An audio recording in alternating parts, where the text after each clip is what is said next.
like I said, these people earlier, they'll look to blame anyone that isn't them. And if you're standing there, sometimes you might be catching stray bullets, and you've just got to say, sorry, this had nothing to do with me. I wasn't involved in this.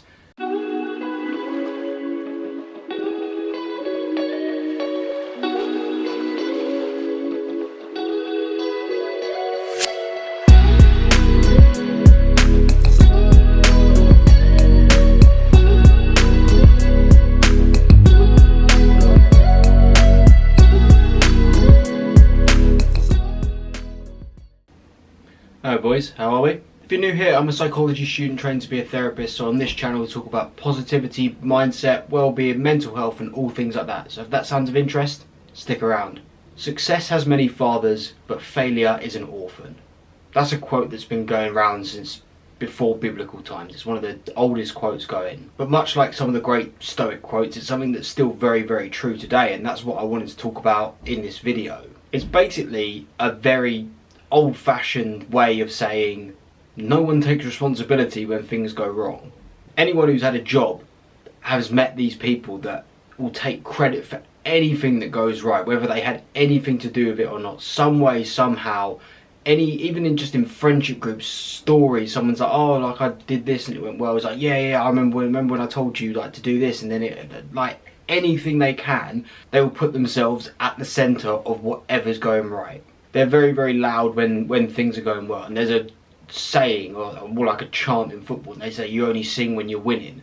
And what that basically means is it's very, very easy to be Mr. Loudmouth, taking credit for everything when things are going well. But on the flip side, these are always the exact same people who, as soon as anything goes wrong, all of a sudden they had nothing to do with it. They weren't involved, they weren't there, it was behind their back, they had no knowledge.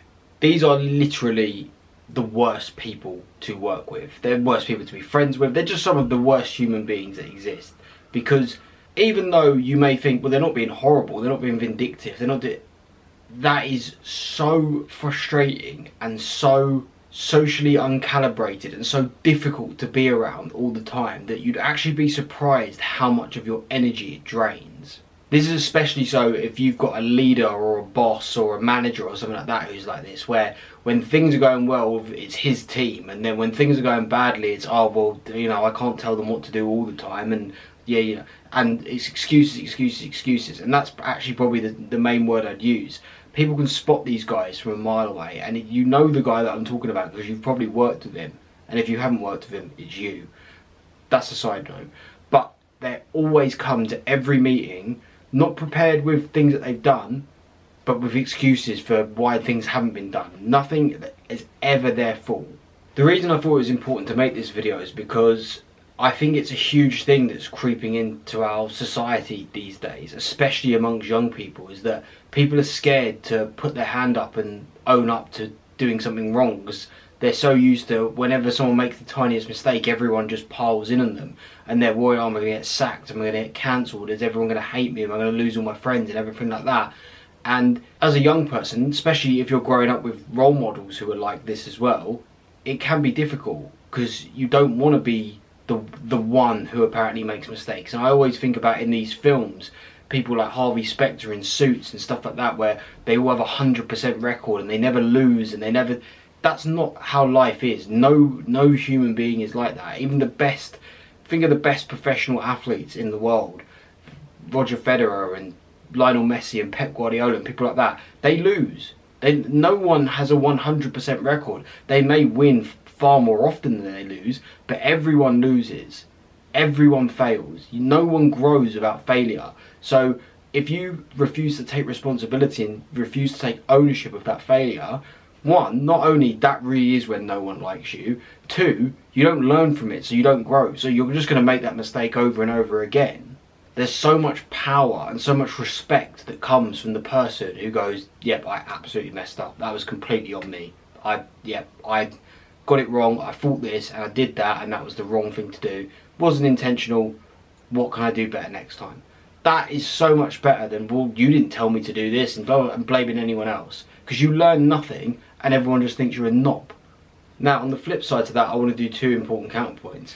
One, never let other people take credit for your work. Have complete ownership. If you do something and it goes well, it's yours. The same way, if you do something and it goes wrong, it's yours. Either way, it's yours. Don't let those vampires that we were talking about a minute ago, when things go well, all of a sudden your boss actually helped you do it, or when you got this job, or actually it was only because your mate did something for. No, you took ownership of it and you did it. If it goes well, it's yours. If it goes badly, it's yours.